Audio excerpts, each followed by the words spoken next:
After reaching the titanic mushrooms covering the entrance to the island, there was no way I could proceed without cutting through this thick wall of stalk that was fully saturated by emerald green.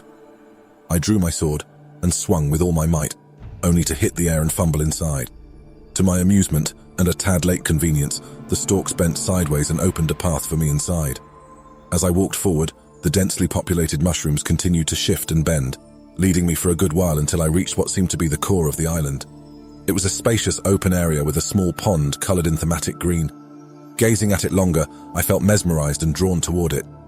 I touched the water, and suddenly my sense of self was invaded by a probing entity. This sense was followed by a mental shock and exhaustion. When I regained my senses, I found my hand submerged in the water, and that emerald green liquid had enveloped my arm, taking the form of branching rivers. It reached all the way up to my neck, and perhaps even covered my face. My heart raced, but to let my mind go wild would surely spell doom. Should I sever my arm? Would that help, or had the infection already spread too widely? Just then, a voice echoed in my head. "Calm down, child.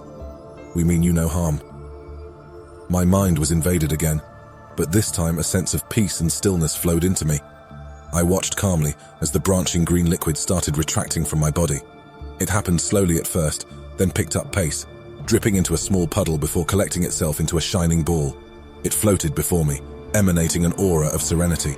Suddenly it darted over to a nearby stalk with astonishing speed and hit it with violent force, splashing itself all over the mushroom.